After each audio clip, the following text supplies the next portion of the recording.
Hereby, I open this academic ceremony in which Zoë Miller will defend the academic thesis, Mapping Authorship and Ownership in Contemporary Art Conservation, a study of law and practice.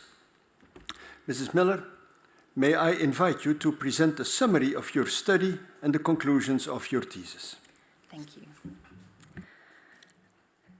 Dear Pro-Rector, members of the Corona, dear supervisors, family, friends, and colleagues, thank you all so much for being here today.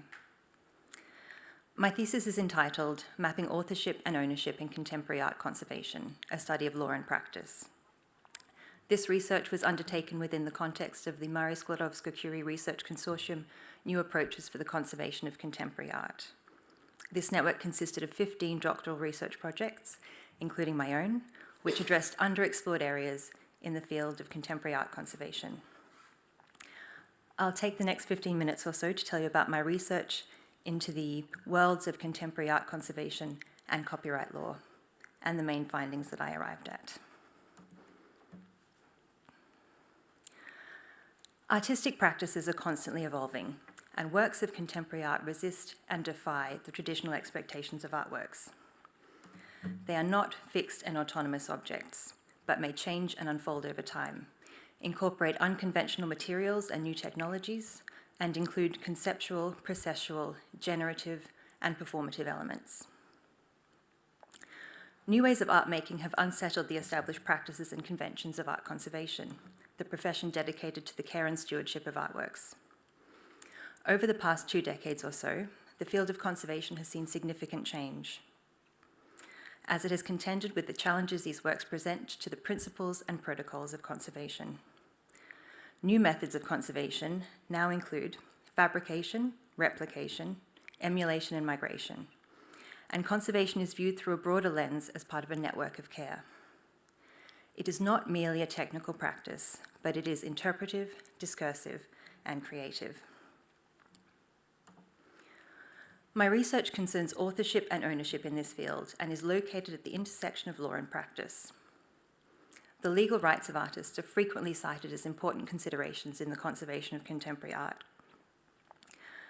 Despite this recognition, however, there has been only limited analysis of the application of the rules of copyright to the practices of contemporary art conservation. In addition, considerations of copyright law in the context of art conservation focus almost exclusively on the artist as author. The copyright interests of conservators are comparatively overlooked. Powerful norms of practice are also at play in this field, and ideas of authority and control, as well as understandings of knowledge, creativity, and labor, are influential in these practices.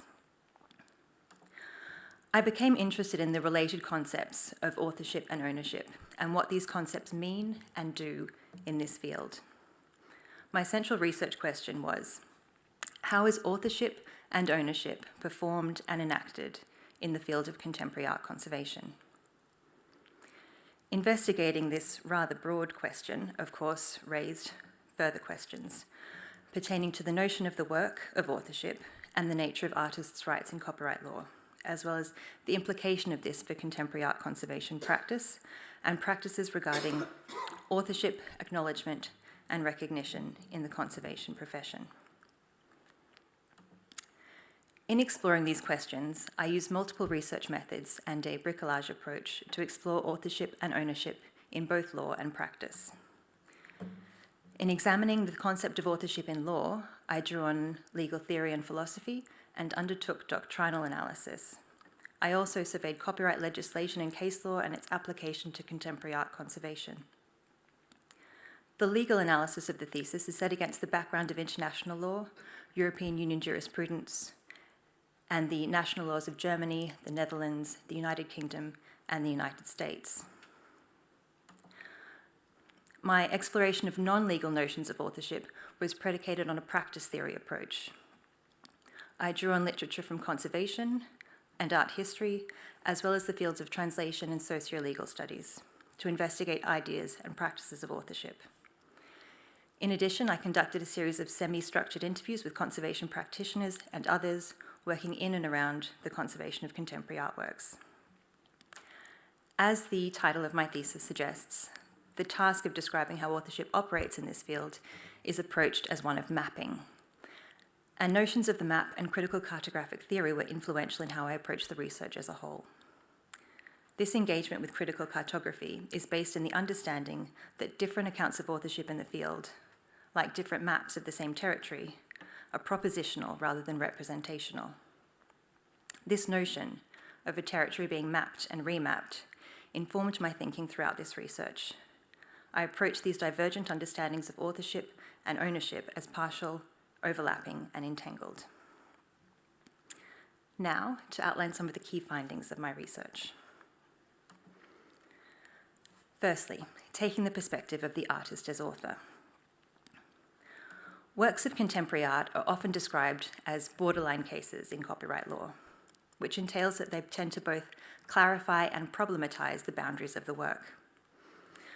I found that the copyright work and the work of contemporary art do not coincide or are not coextensive, with the result that contemporary artworks often fall outside the scope of copyright protection or are not protected in a way that artists, conservators, and others might expect.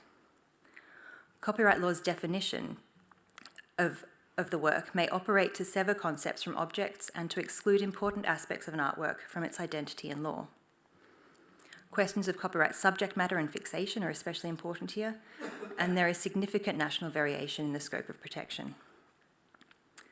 Nonetheless, I identified some shared ontological understandings of the work in copyright law and in conservation. This is demonstrated, for instance, through the application of a type token ontological structure to describe the work in both discourses.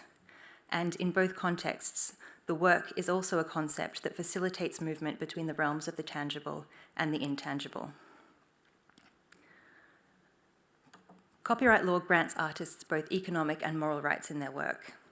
However, it is clear that copyright law does not always protect artworks in a way that artists or conservators expect. In terms of moral rights, the shared vocabulary of integrity in copyright and conservation does not entail a shared understanding of the term. Conceptual, contextual, and processual aspects of a work of contemporary art may, therefore, depending on jurisdiction, be excluded from the scope of the integrity right in copyright. This challenges understandings of the moral right of integrity as a potential legal obligation to preserve artistic intent. It's clear that the economic rights of artists are also essential considerations in conserving contemporary art, as contemporary art conservation practice frequently entails fabrication, replication, reinstallation, and reperformance. Specific copyright exceptions apply to conservation or preservation, and professional codes of ethics are also relevant to the interpretation of these exceptions. Relying on these, however, for the conservation of contemporary art may be problematic, as accepted practices are not always reflected in the ethical codes of the profession. Artists' use of contracts was also an important aspect of my study of artistic authorship, and in relation to this, I found that the way that artists use contracts is propositional and political. It is a statement of claim similar to an artist's manifesto. One of the major conclusions that I've drawn from my thesis is that authorship is in fact a practice. Adopting a practice theory lens enables a view of authorship that is not a fixed status, but a practice that is ongoing, embodied, and relational.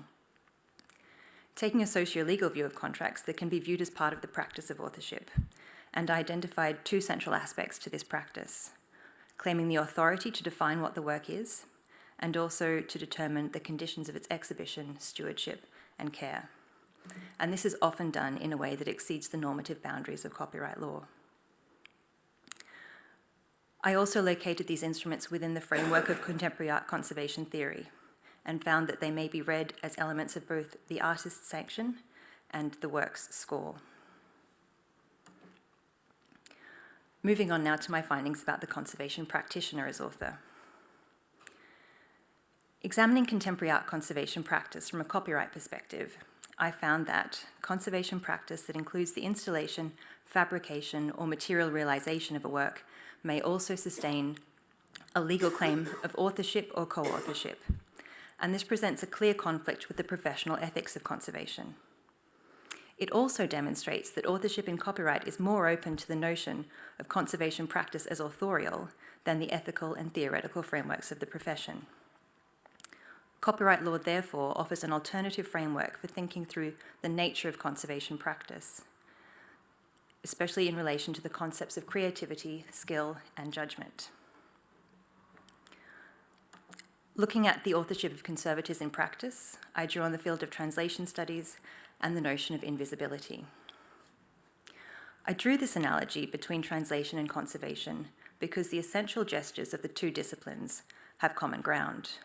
The notion of mediating between an originary work or gesture and subsequent instantiations, a commitment to facilitating authorial intention, and ensuring the availability of works to both present and future audiences.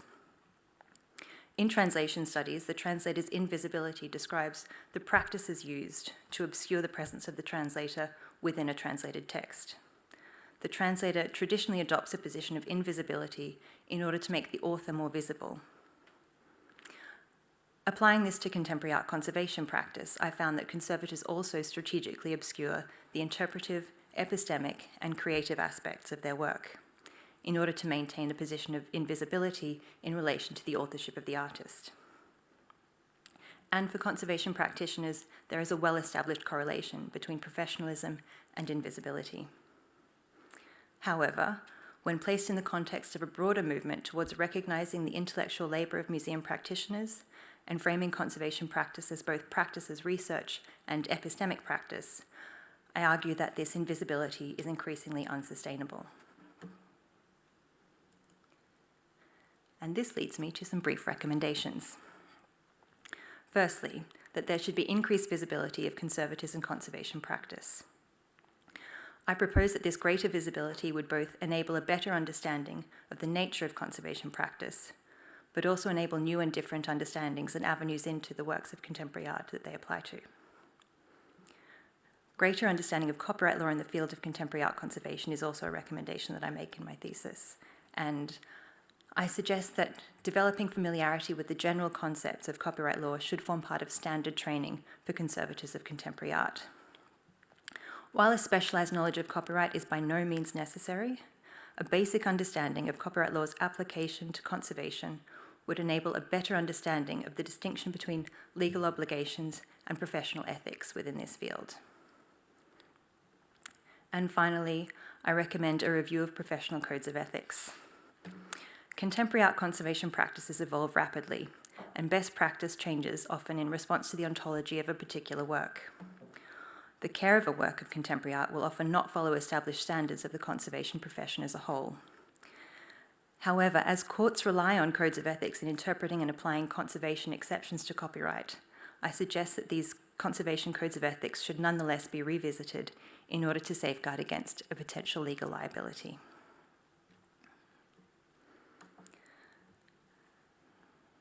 So to conclude, in both law and practice, there are multiple ideas of authorship and correspondingly of ownership that vary according to legal, cultural, and professional contexts. These concepts are legislated, defined, and theorized in different ways. They are also enacted as practice and are actively claimed and disclaimed in the field of contemporary art conservation. Thank you all so much for your attention, and I give the word back to the Pro-Rector. Thank you for your presentation. The opposition will be opened by Professor Anselm Kamperman-Sanders. Professor Kamperman-Sanders is a professor of intellectual property law here at Maastricht University and the chair of the assessment committee. Thank you very much, Mr. Pro-Rector. Dear candidate, you are to be congratulated on this wonderful book, which I read with a lot of interest and pleasure.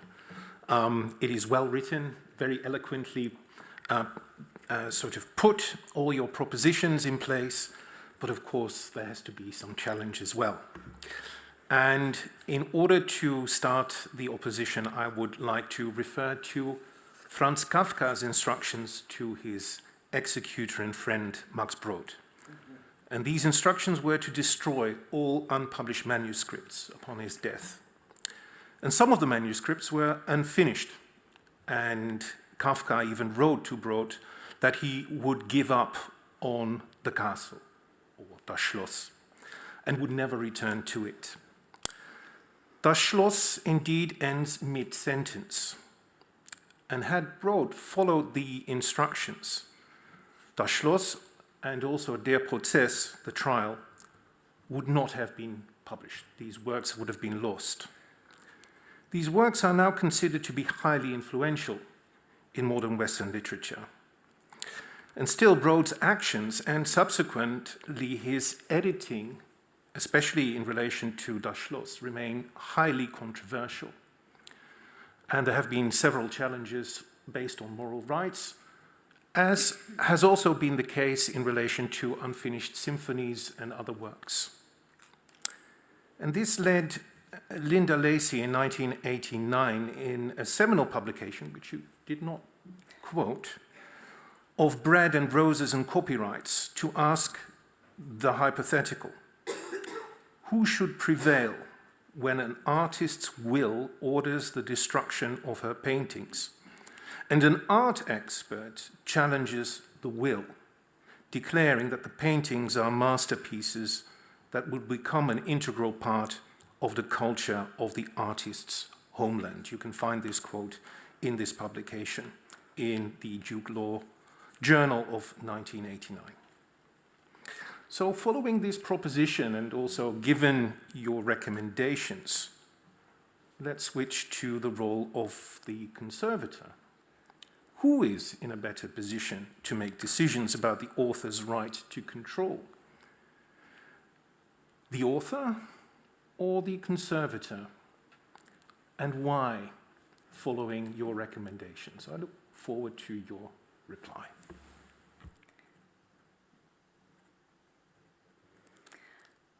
Highly esteemed opponent, many thanks for a very interesting question, which is about who is in a better position to make decisions about works of art, whether is it the artist or the conservator.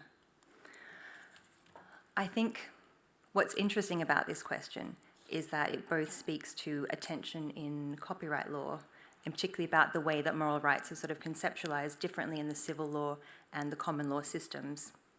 In civil law, the emphasis tends to be on the relationship between the artist and the work and safeguarding that. Whereas in the common law systems, you do tend to see more of a justification for the moral right of integrity, for instance, that is based in a rationale or a discourse of cultural heritage preservation.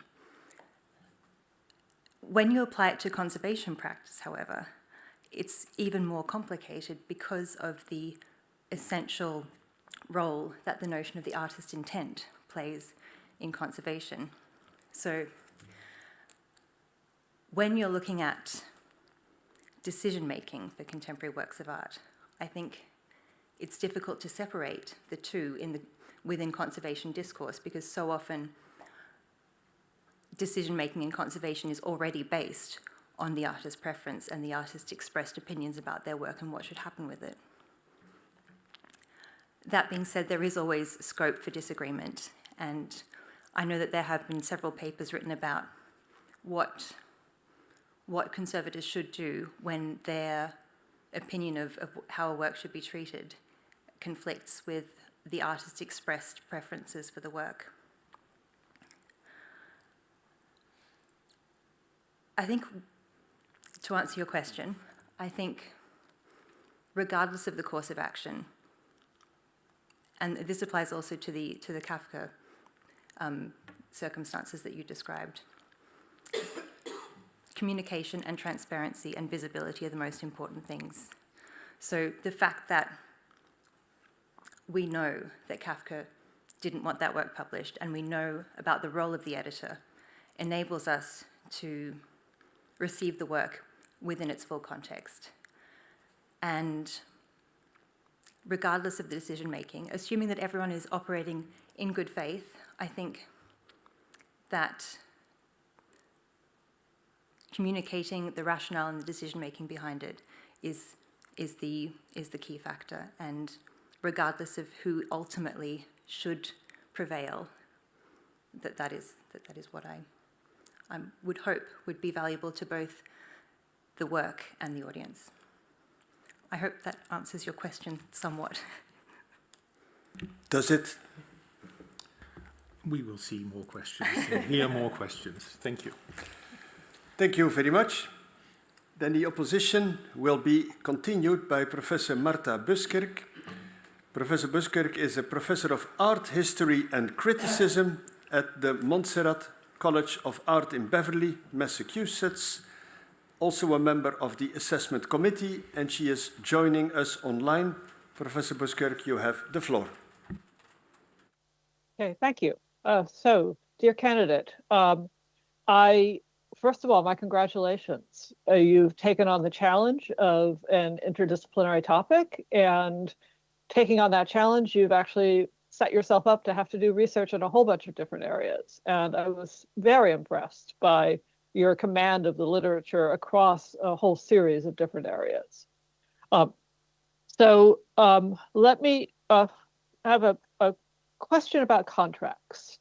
So you discussed the role of contracts, emphasizing their possible use by artists to set up conditions that also extend well beyond the legal protections offered under the laws of different countries. You also describe them as a form of score and a vehicle for statements of intent. And given these various functions, I'm curious, what are some of the key provisions that you think an artist's contract should ideally specify? I guess I'm giving you a little bit of a chance here to envision your version of a Przhansky-Sigalov contract. Highly esteemed opponent, thank you for a very interesting question about artist contracts. I think, yeah, as you said, the way that artists use contracts is really interesting, both to claim more expansive rights than are afforded to them in copyright law, and also to sort of set a statement of intention about their work and what it means and how it should be treated. In terms of an ideal contract that would be able to operate as, I guess, sanction and score for conservators who refer to it as one of the key elements of the artist sanction, I think ultimately, I think I highlighted in my presentation, there are sort of two aspects that are currently often used by artists, so to define their work and to set the parameters for its care.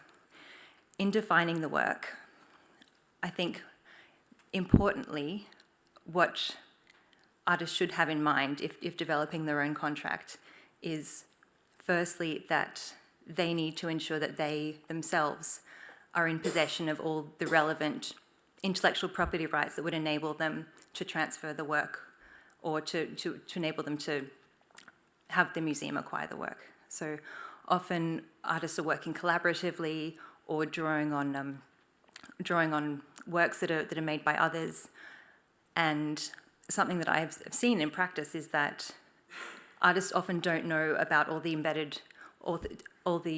embedded works that may rest within their own artwork. So that would be one initial thing to include, is obviously a warranty of some kind that they have the authority to transfer ownership or to make the license.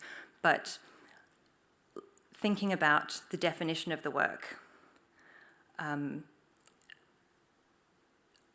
often I think this should not necessarily be overly prescriptive, because as I highlighted in my writing, what contracts do in this particular field is really provide a basis for an ongoing relationship.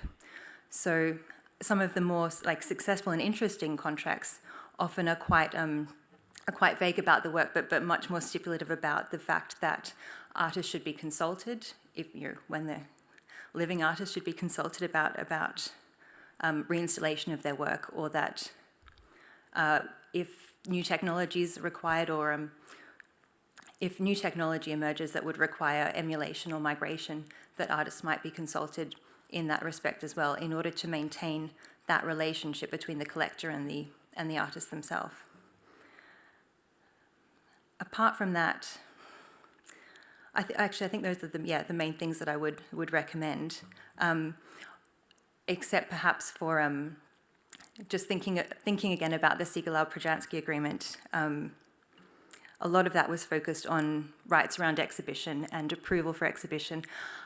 I don't know how much that would be something that I would recommend in terms of just maintaining good relationships between artists and collectors, but what I've seen in many contracts is that a request for documentation around each time the work is exhibited to be shared with the artist is, I think, a really nice way of sort of maintaining that relationship and also building a good amount of archival material that will both contribute to like the body of knowledge about the work and ensure that that knowledge is available to future conservators in caring for the work. So, thank you. Well, thank you. You are satisfied, Professor Buskirk? Yes, I am. Thank you very much. Then the opposition will be continued by Dr. Ramallo. Dr. Ramallo's expertise is in intellectual property law. She is connected to Leiden University and a member of the assessment committee. Dr. Ramallo, welcome to Maastricht, and please go ahead and ask your question. Thank you very much. Dear candidates, first of all, let me congratulate you on your thesis. It's very interesting. It's truly interdisciplinary. It's a page-turner. I very much enjoyed reading it. You are obviously conversant in both disciplines, which is really something. But here I would like to introduce maybe another element. You draw on law, conservation, art, and translation to address definition of and questions about authorship. In particular, you mentioned that the actions underlying the practice of authorship are, and I quote, governed by authority and control, and structured by understandings about who counts as an author and the rights and privileges that attach to authorship. Now, we are in 2023. It's the year that saw the explosion of generative AI. And so I would argue that there is perhaps another dimension, a fifth dimension, which is that of technology. So to investigate the workings of authorship through technology and to integrate those workings with the notions that you put forth, with considering the wide generalization of generative AI, tools such as Midjourney and others have placed authorship possibilities in the hands of many other people, not only the author and the curator as narrow notions, but also the public at large. So my question to you would be, how does this widespread use of generative AI tools influence authorship, and does that use fundamentally change any of your conclusions? Thank you.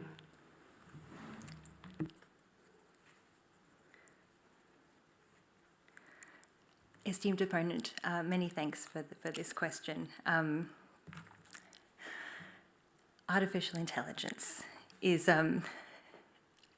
something that I didn't really address in my thesis, and to a degree it maybe skirted somewhat. I think it is obviously presents really interesting challenges to the question of authorship, and as you said, to ideas about who counts as an author. I think opening up the ability for more people to create art through, tools like Midjourney is a really interesting development in this field. I'm trying to think about.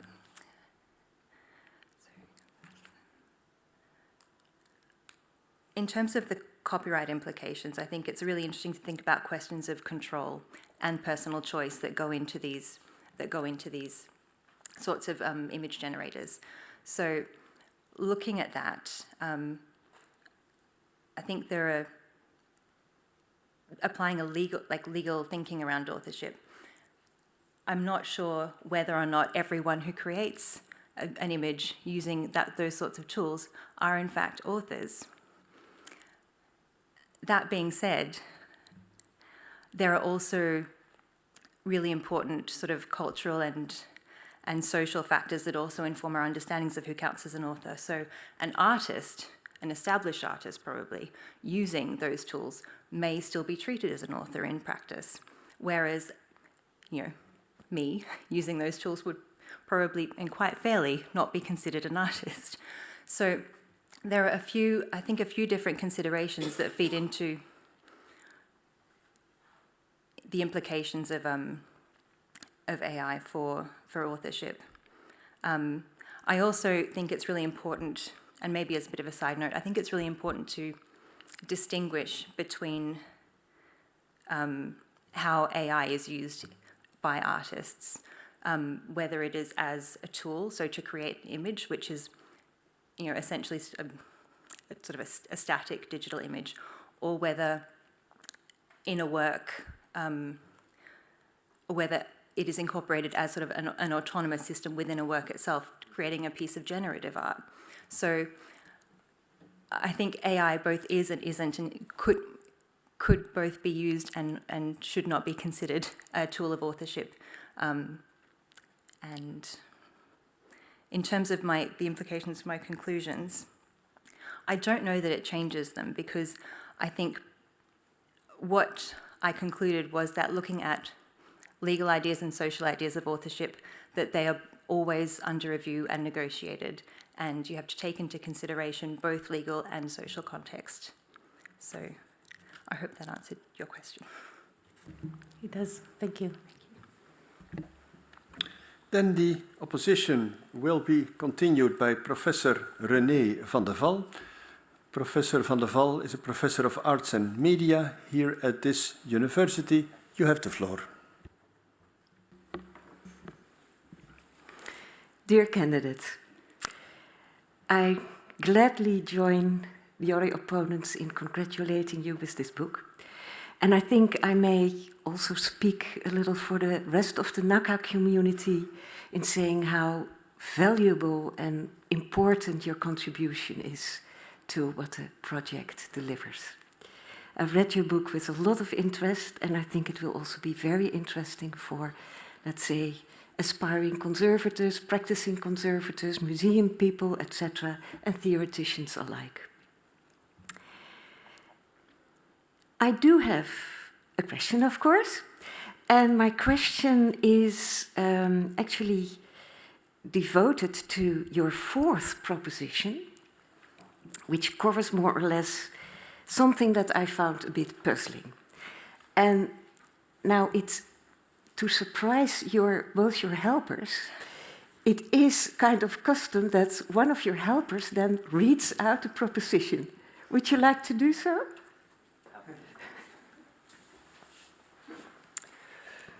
The concept of authorship should be sufficiently elastic to recognize multiple interests in contemporary artworks, curatorial, conservatorial, participatorial, without undermining the artistic authorship of the creator.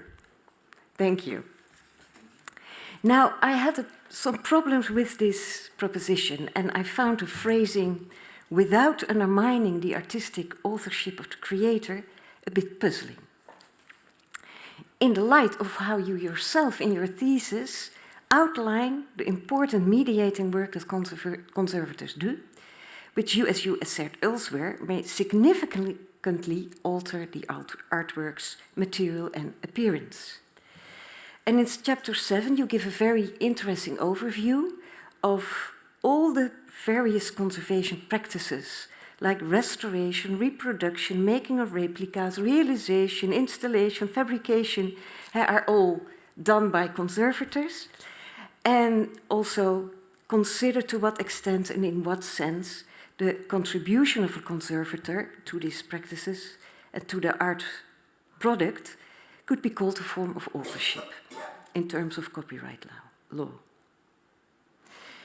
And you should suggest that threshold of authorship is not a clear-cut line. But you have to assess that on a case-by-case basis. Okay, but how can you be so sure that this expanded notion of authorship does not undermine the artistic authorship of the creator? It's a bit the same question as the first one, but from a different angle.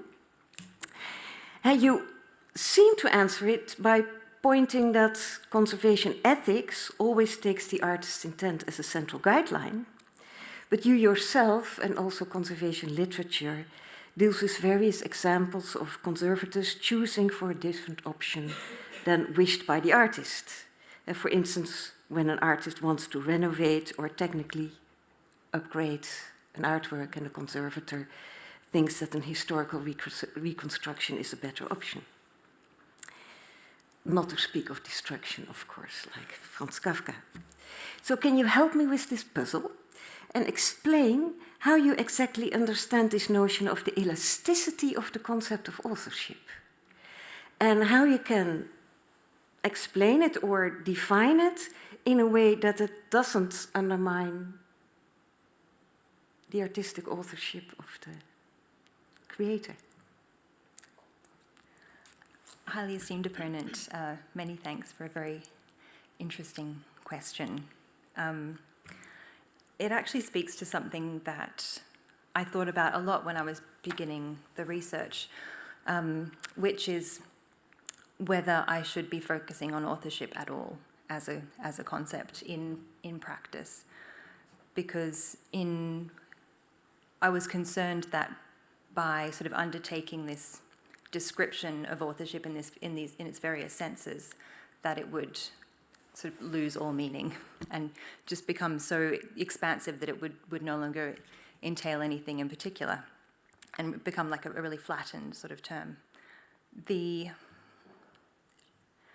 It is, however, the way in which, the primary way in which we acknowledge intellectual contributions and the creation of intellectual products and knowledge. So I think that the term itself is elastic in its, certainly in its, well, take a step back, sorry. I'm thinking about Dominguez Rubio's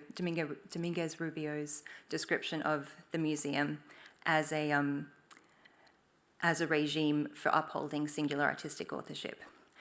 And I think that my argument is that it should not be for just that, and that recognizing sort of the mediating role of the conservator and that sort of like in-between role that the conservator plays between the artist and the audience should be something that authorship can also accommodate. However, I think the distinction that I make in that proposition is about different types of authorship. So I think you can have in a work both artistic authorship and conservatorial authorship, for instance, in the same way that in a literary work you can have the role of the author or the writer and the editor, and that they both play important different functions. So I guess I'm suggesting that in practice this is what's already happening, and that we should recognize the multiple contributions that are inherent in a work of authorship. And perhaps authorship is not necessarily the best way to do that. I know that I've also given a lot of thought to ideas about contributorship versus authorship, but I think that distinguishing between artistic authorship, conservators' authorship, and other forms of authorship that inform the trajectory of the artwork's life is not incompatible. So I hope that answered your question. Okay, thank you. The opposition will be continued by Dr. Klaartje Rasterhoff. Dr. Rasterhoff is Assistant Professor of Cultural Policy and Management and Director of MAG here at this university. Dr. Rasterov, you have the floor. Thank you. Dear candidate, I'm very impressed by your research, and in particular by the open-minded and careful way in which you conducted the interdisciplinary aspects. You mentioned the different studies that you brought together, but I also recognized elements of critical geography, cultural studies, some sociology in there, and such richness and weaving this together in such a clear way is not easy. I think we all recognize that. And it's even more challenging, I think, if your aim is to explore and to bring nuance and not look for an answer or have preconceived notions about why you're doing what you're doing. So congratulations on this. As I was reading your book, two questions came up. The first one is, I think, more of a maybe naive question on my part, as I'm not a copyright nor a conservation specialist, but rather someone who's interested in how the art world functions and how it is organized and the implications that this organization has for what is produced and what is valued, also beyond the museum walls. So my first question is kind of set up, but then I will arrive at maybe what is the real question. So I can see how copyright and conservation understandings of the work of art don't meet so easily from your book. But I'd like to ask you if you can explain what the issue is with this and what maybe the consequences are in practice. So maybe to phrase it differently to answer what is keeping the professionals up at night, the artists, but also the museum professionals. And in what way is that what is keeping them up? How is it impacting on what's happening in the art world, debates or discussions? So if maybe I could hear your answer there first, then sure. I know I'd like to follow up on it. Esteemed opponent, many thanks for your question about the real-world implications for this difference between the copyright work and the artwork. Do I understand yes. that correctly? I think the reason that it's really interesting is that I'm seeing increased engagement, an increased level of engagement that artists have with sort of legal forms and rhetoric. And there is a lot of, I think, increased knowledge about the fact that artists have rights, especially moral rights, in their work. And given that the acquisition, collection, exhibition of works is political, there's a real interest in them having a degree of control over that. And I think artists often feel like they have a legal right, which often is the case, but sometimes is not.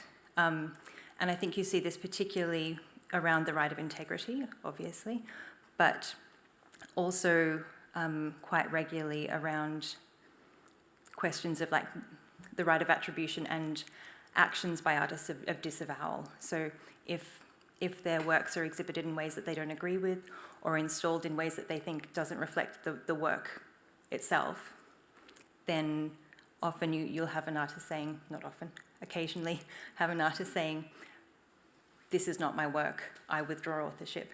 And I think that's done with the understanding that it has some legal effect. And depending on the way that the work is defined, whether the work is protected, and the particular rights that are attached to the work, or the authorship of the work, that may or may not be the case.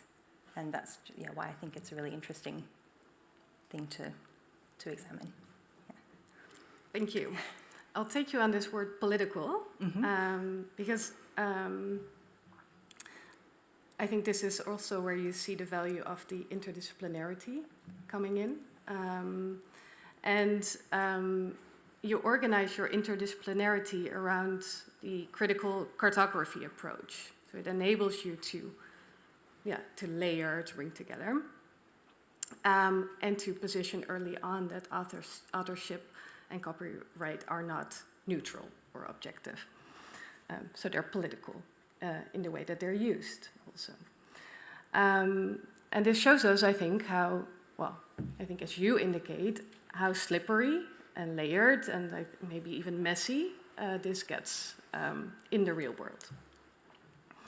But at the same time, this contextualization in time and in place that also your cartographical approach provides, I think it also shows that dominant modes of understanding and dominant modes of valuing, that they can be challenged and that they are challenged continuously. And some of the examples that you discuss show this. So I see in your work also a relevance to what I think is an ongoing and very important shift in the art world that is about renegotiating values. Values around collectivity, collaboration, care, participation. And my question is if you recognize this shift, and if and how your approach and the findings that come from that, how they maybe support or accommodate this shift, and if this is even something that you would like them to be. So is this also maybe an agenda in your work, or is that pushing it too far? Thank you for that question. It's, I think, a really interesting one.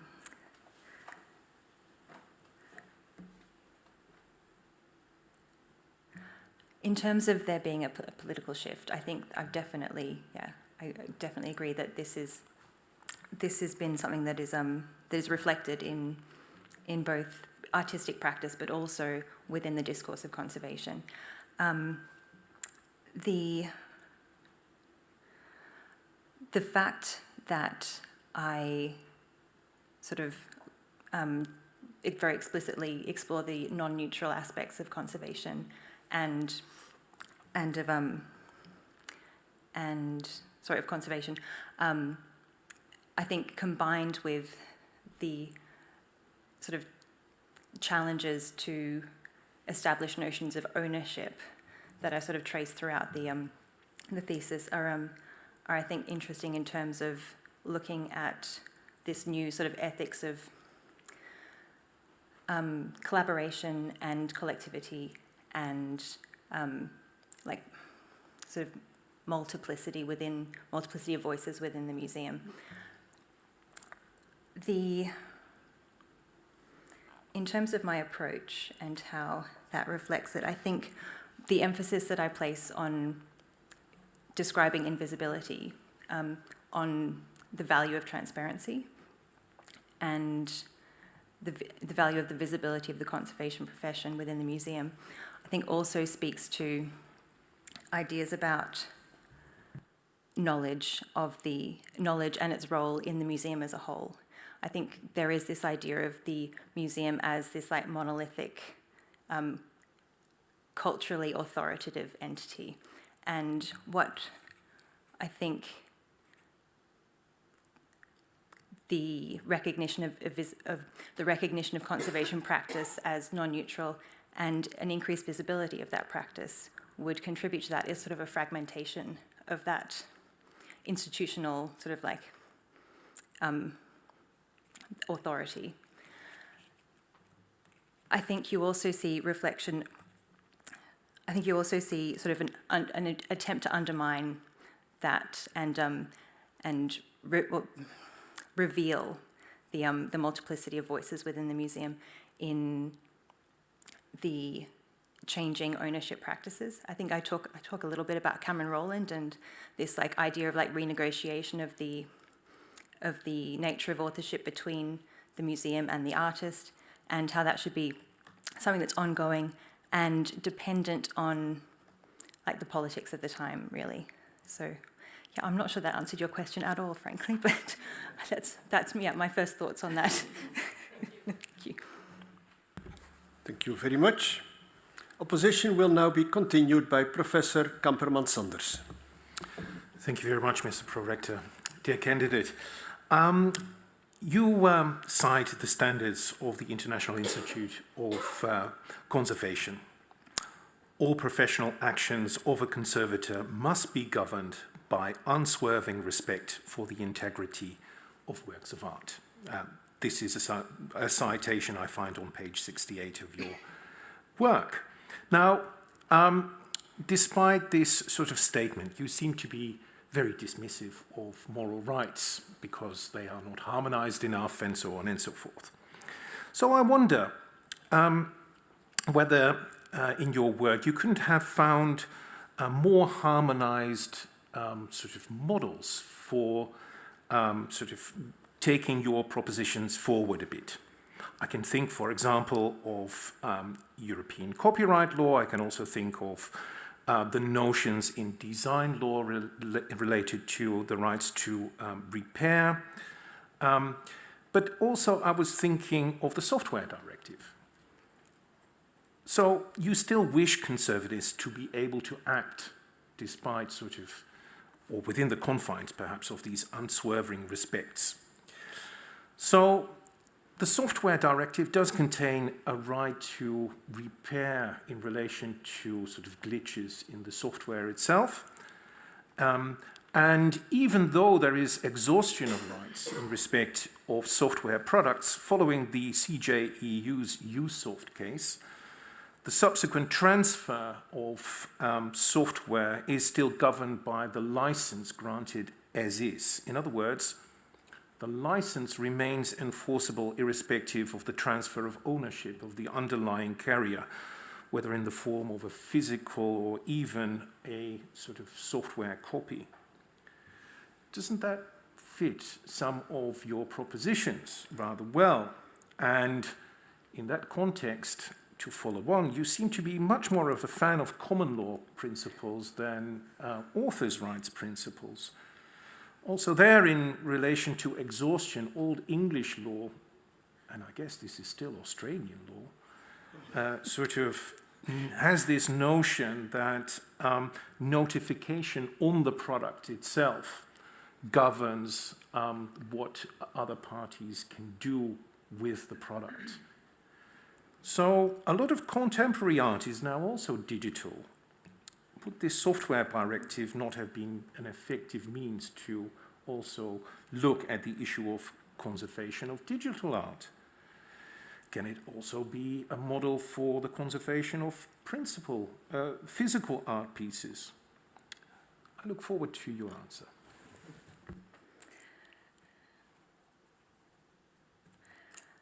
Many thanks for this very interesting question. As you mentioned, yeah, the software directive is really not something that I discussed at great length as a mechanism for sort of safeguarding integrity or for ensuring that that artists have sort of ongoing rights in their work. I think you rightly highlight that that it provides an option for maintaining that connection beyond the initial sale, and that there would be so that overcoming privity of contract concerns around setting conditions for the care of the object itself. In terms of it being an interesting model, I think that that would be a really interesting direction for future research. But I do have to say, I don't know whether I really believe that I hope I wasn't too dismissive of civil law, of the civil law approach, because I do think that certainly in terms of the way that European definitions of the work apply throughout apply in the interpretation and implementation of the integrity right are certainly a lot more expansive and useful for contemporary art conservation, or for contemporary artists perhaps, than common law formulations, because they really... Oh, sorry. But don't conservationists also need freedoms under copyright or whatever laws in order to carry out their work? That's also behind this question, because the software directive allows for third parties to repair, as does the design directive.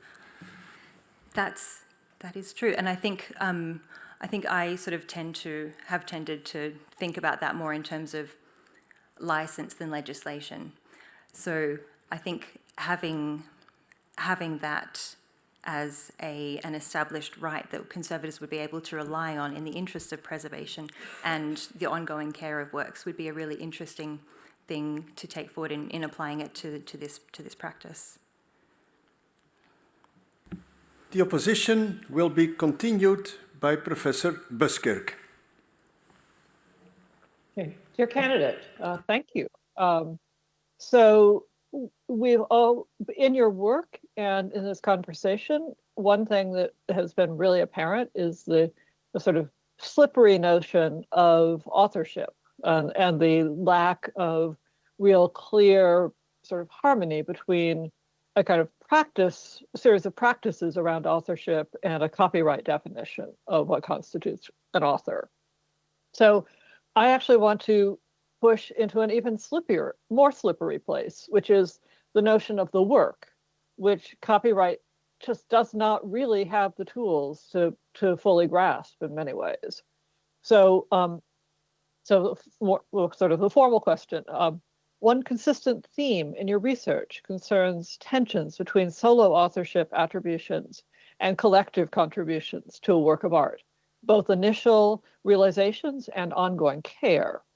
You also advocate for more transparency about acts of conservation as valuable to viewers, curators, and scholars. Since you discuss the various ways that contemporary art poses challenges to defining the parameters of the work, how would greater transparency contribute to this very difficult project of defining what constitutes any given work? Thank you for that question. So if I understand correctly, it's about both how understandings of the work can accommodate the tension between solo authorship and collaborative or subsequent contributions, and also about how transparency around these practices would contribute to understandings of the work. Yes. Great. Firstly, I think to speak firstly to how transparency would sort of greater transparency around the different contributions that are made to a work would contribute to our understanding of the work itself. I think something I really tried to explore and to emphasize in my exploration of the work was its sort of nebulous nature and its capacity for change. And I think transparency around the way and the multiple agencies that operate on a work throughout its lifetime would certainly contribute to a greater understanding that the work is not a fixed, sort of static entity. And the tensions between solo authorship and later... You may briefly finish your answer. I think the acknowledging transparency as well around multiple contributions to the work would enable a greater understanding than is afforded in copyright law, because it doesn't readily accommodate ideas of serial collaboration within a work. I'm not sure if that answered the question. Thank you. Mrs. Miller, the time appointed for defending your thesis has passed. The degree committee will now withdraw to discuss the quality of your thesis and of your defense. I request that you and your company await the results of our deliberation and our return to this room.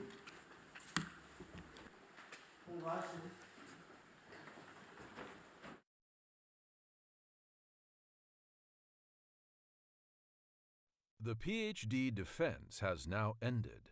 The degree committee will debate the candidate's performance behind closed doors. This process usually takes about 10 minutes.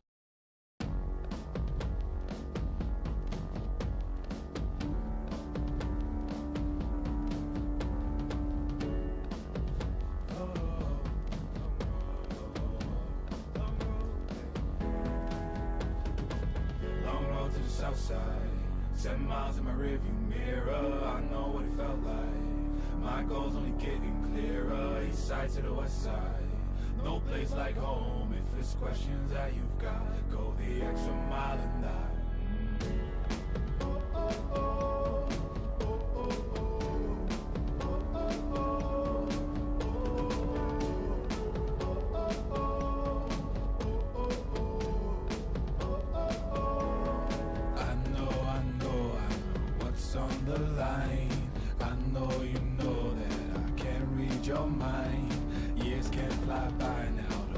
All your time, 'cause I'll go the extra mile.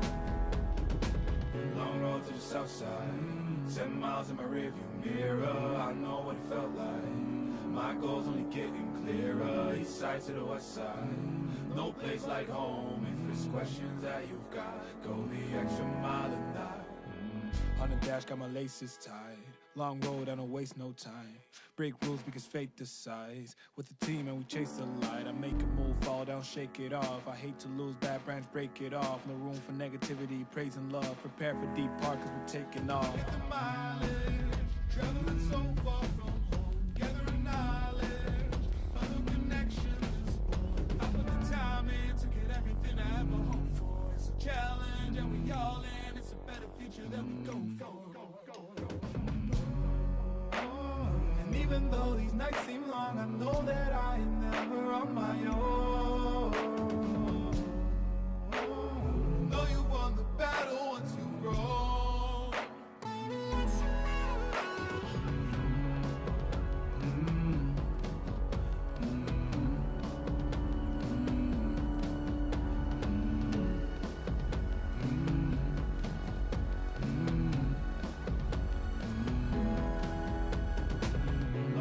South side, 7 miles in my rearview mirror. I know what it felt like. My goals only getting clearer. East side to the west side.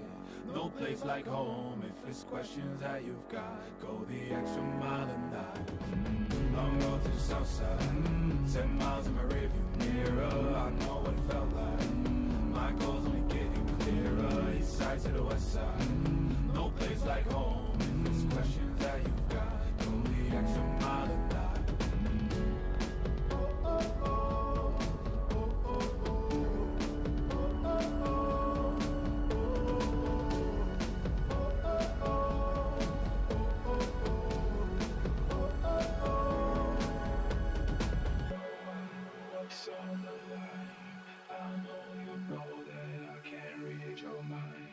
Years can't fly by now, don't waste all your time. 'Cause I'll go the extra mile.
Zoë Miller, the degree committee here present has assessed the quality of your thesis and of your defense.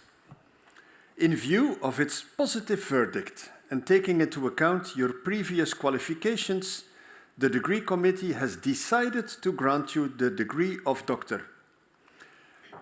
Your supervisors are authorized to confer upon you this academic distinction in accordance with Dutch university custom. I now invite your supervisors to take the floor. All right. I have to ask you a question first. Do you promise to work in accordance with the principles of scientific integrity at all times, to be careful and honest, transparent, independent, and responsible? Yes, I promise.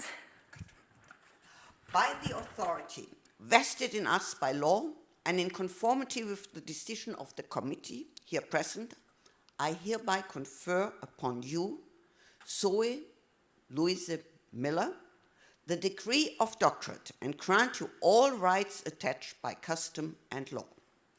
As evidence of this, Anke will now present you with the degree certificate signed by the rector, the secretary, and the other members of the committee and affixed with the official seal of the university.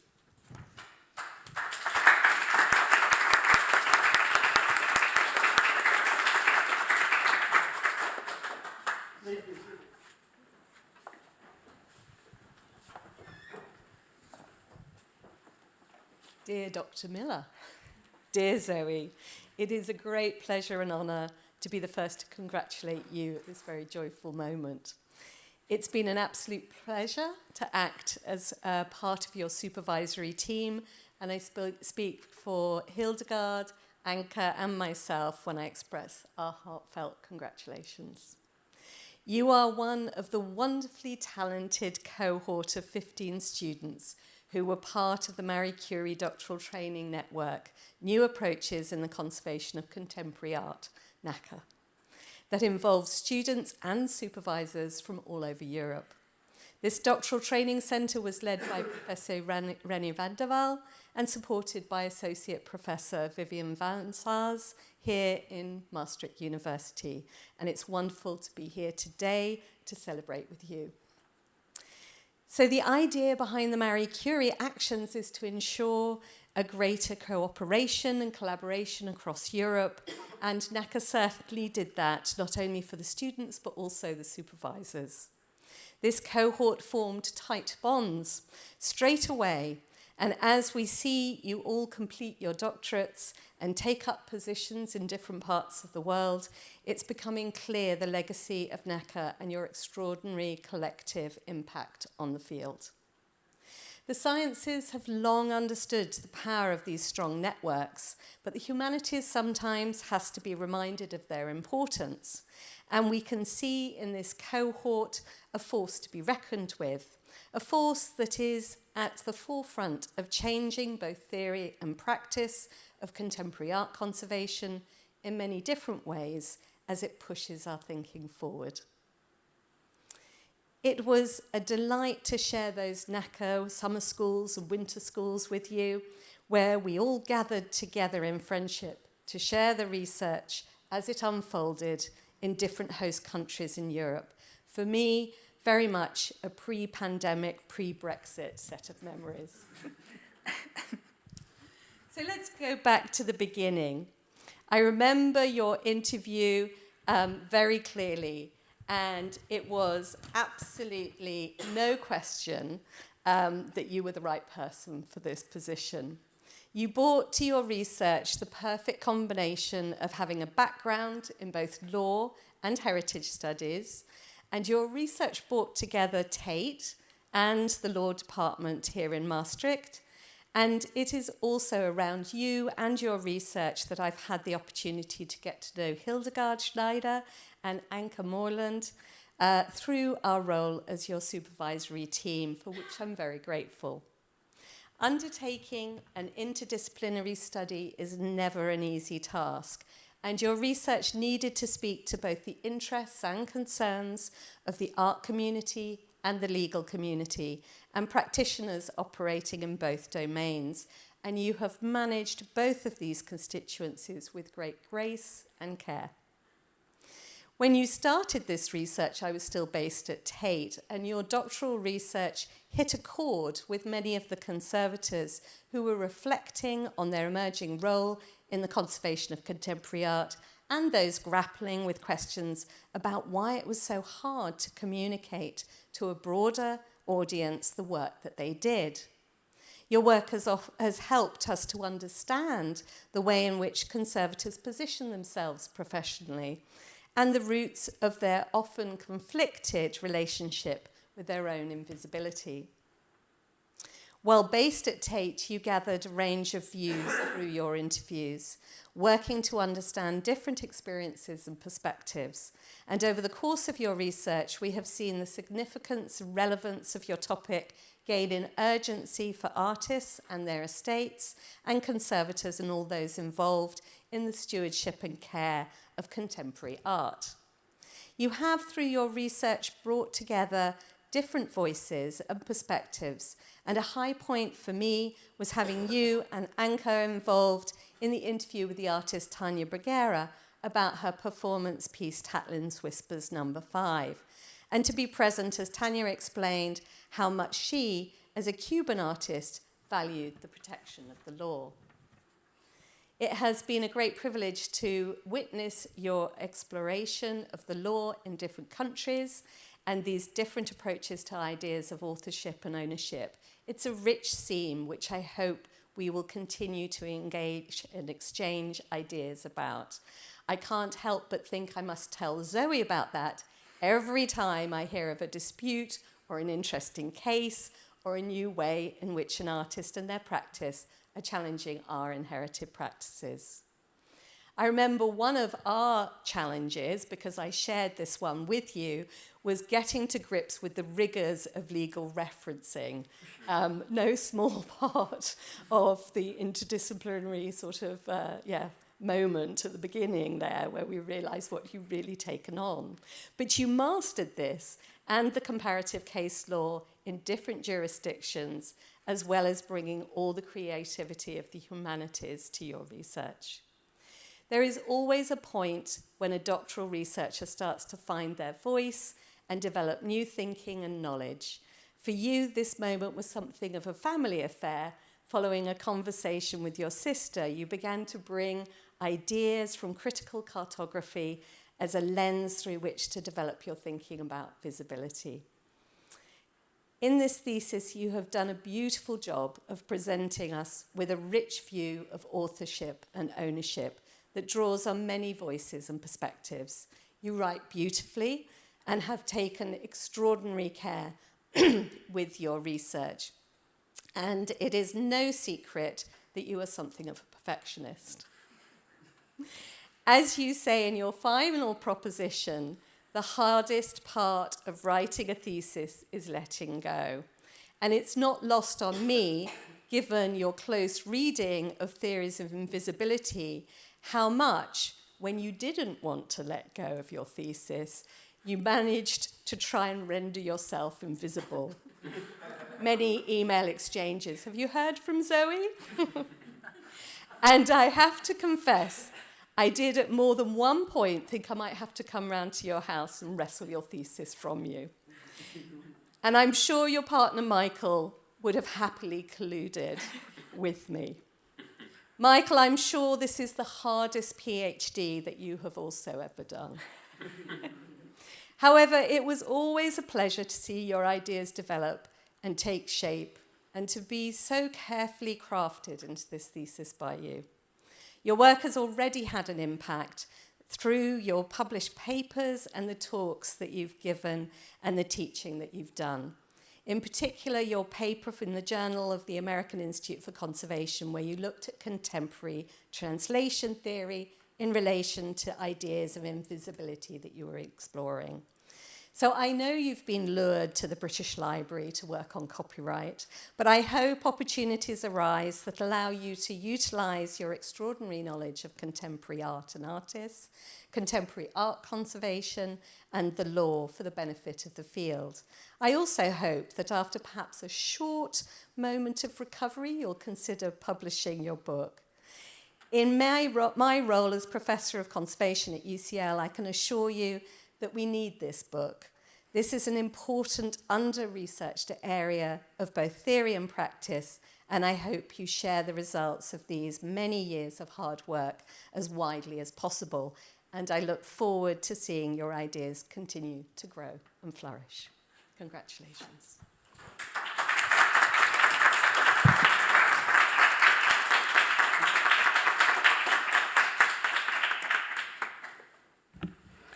Dear Dr. Miller, also on behalf of Maastricht University, I congratulate you with the degree you have acquired. I heard that it is an impressive multidisciplinary work. We see here people of FASOS and of the law faculty. You have been able to combine all of that, which is not an easy task. You have just been acquiring the highest degree that you can acquire in the academic community.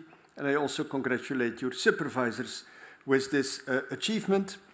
A practical issue, we will stay in this room for a moment, so don't leave, because we will take a picture, but we will take that together with Professor Buskerk, so we will see how we can all fit into the picture, but the beadle will help us with that, and then later there will be an opportunity to congratulate you. We'll do that in the next room around the corner, I was told.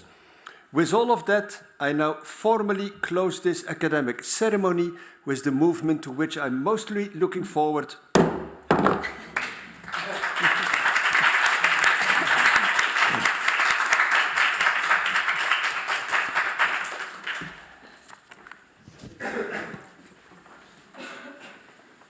Recording stopped.